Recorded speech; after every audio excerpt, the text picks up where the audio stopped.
ரமேஸ்வரி தானே? நான் தான் மிஸ்ஸஸ் ரமேஷ். ராதிகா இந்த வீட்டுல தானே இருக்கா? ஆமா, இங்கதான் இருக்கா. பேயிங் கெஸ்டா. அவ நல்லா இருக்காளா? நல்லா இருக்கா. Please come in. உள்ள வாங்க. உட்காருங்க. ஆமா, நீங்க யாரு? நான் அவளுடைய அக்கா. மெட்ராஸ்ல இருந்து வரேன். அக்காவா? அவளுக்கு சொந்தக்காரங்க யாரும் இல்லைன்னு சொன்னாலே. ராதிகா, இங்க பாரு யாரு வந்திருக்காங்கன்னு.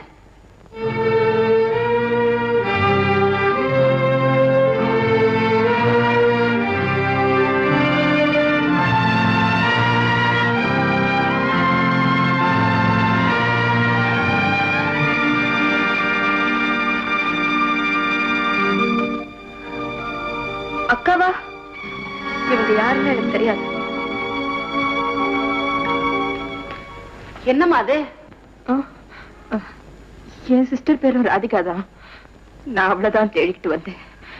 இவங்க பேரும் ராதிகாங்கிறதுனால குழப்பம் வந்துருச்சு. I'm sorry. என் தங்கச்சி ஊருக்கு அழைச்சிக்கிட்டு போனோன்னு எவ்வளவோ ஆசையோட வந்தேன். விதி எனக்கு எதிராக விளையாடுது. நம்பிக்கை இழக்காதீங்க. டெல்லியில 4-5 டேஸ் தங்கி இருந்தீங்கன்னா கண்டிப்பா உங்க தங்கச்சியை கண்டுபிடிச்சிடலாம். பக்கத்திலேயே ஏதாவது ஹோட்டல் இருந்தா சொல்றீங்களா? ஹோட்டலா? நோ. ஒரு பொண்ணு தனியா ஹோட்டல்ல தங்குறதாவது. நீங்க இங்கேயே தங்கி இருக்கலாம். ரொம்ப தேங்க்ஸ்மா. அப்போ அந்த ராதிகாமா ரூம்லயே தங்கிக்கலாமா? அவ ஒரு டைப் ஆச்சே, அவ சம்மதிக்கணுமே. நான் போய் கேட்டு பாக்குறேன். கேட்டு பாருங்க. Madam, may I come in? Yes, come in. மேடமா? மேடம் திம்மர் பாரு.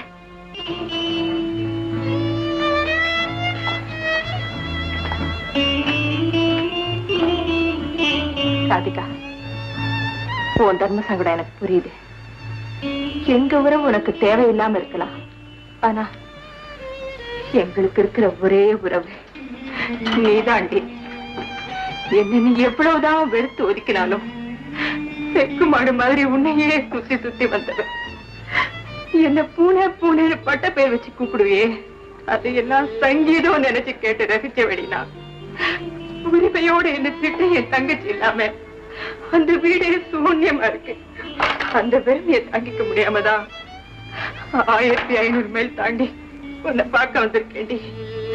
ராதிகா, ஒரு 2 நாள் உன் கூட தங்கி உன்னை பார்த்துக்கிட்டே இருக்கணும்னு ஆசைப்படுறேன்டி. மறக்காத பிளீஸ். அதான் உபதிரம் கொடுக்கறதுக்குன்னு ரயில் ஏறி வந்துட்டியா? 2 நாள் இருந்து தொலை. அதுக்கு மேல உறவை சொல்லி உருக ஆரம்பிச்சா நான் இந்த ஊரை விட்டு ஓடி போயிடுறேன். அம்மா அப்பா எல்லாம் நல்லா இருக்காங்களா? நீ அவங்களை விட்டு பிரிஞ்சதுல இருந்து ஏதோ ஒப்புக்கு உயரம் வந்துட்டு இருக்காங்க.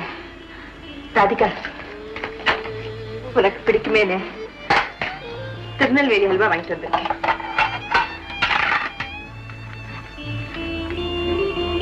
சாப்பிடு.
புது பிரஷ், டவல், ஹீட் ஆன் பண்ணிருக்கேன். சுடு தண்ணியிலேயே குளிக்கலாம்.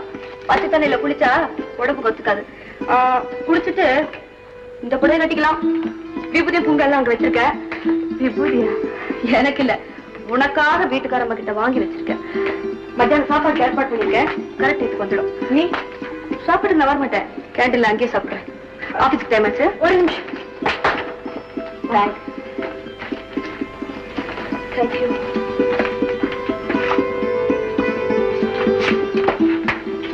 அனாவசியமா இந்த ஜன்னல் ஓரத்துல நிக்க கூடாது. ஏன்னா தளன்னு இருந்தா தூக்கிட்டு போயிடுவாங்க. நல்லபடியா நீ ஊருக்கு போய் சேரணும் இல்லையா? அதான் சொன்னேன்.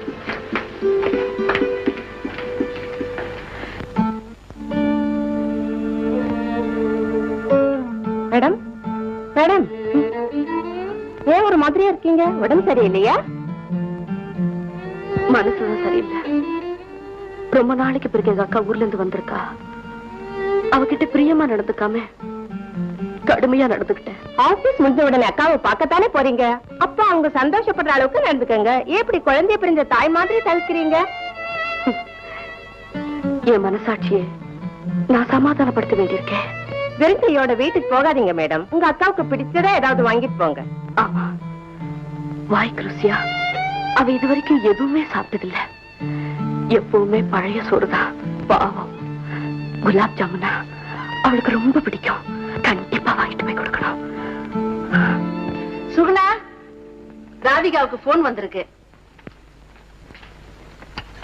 ஹலோ, யார் பேசுறது? ஹலோ, ராதிகாவா? நான் உன்னை தேடிக்கிட்டு ஆபீஸுக்கு போனேன். நீ அங்க இல்ல. இத பாரு, நீ இதுவரை பார்க்காத இன்பகரமான இடங்கள்லாம் இந்த டெல்லியில நிறைய இருக்கு. நீ ரெடியாரு, நான் வந்து அழைச்சு போறேன். மூர்த்தி, உங்க பேச்சை கேட்டு கேட்டுதான் ராதிகா தனி மரமா நிக்கிறா. இன்னும் அவளை எங்க கொண்டு போய் நிறுத்த போறீங்க? யார் பேசுறது? நான் சுகுணா பேசுறேன். சுகுணாவா? நீ எப்ப வந்த? நேத்துதான் வந்தேன். ராதிகா டெல்லியில இருக்கான்னு எங்க கிட்ட சொல்லவே இல்லையே, என்ன காரணம்? நீ அங்கே இரு, நான் நேர வந்து பேசுறேன். வர வேண்டிய அவசியம் இல்ல. சுகுணா வந்திருக்கா. அவளுக்கு காதலின் சிதமான தாஜ்மஹாலை காட்டணும். செங்கோட்டைக்கு அழைச்சிட்டு போகணும்.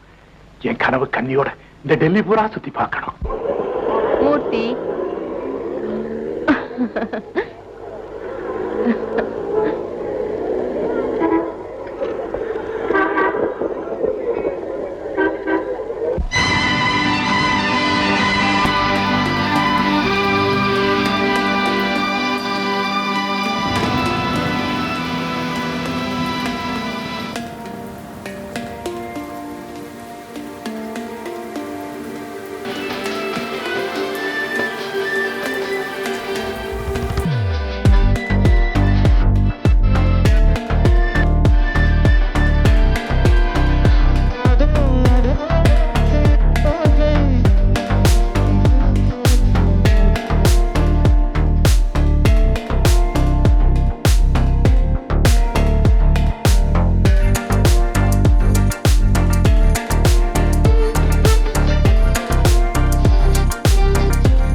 Shahjahan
Thank you.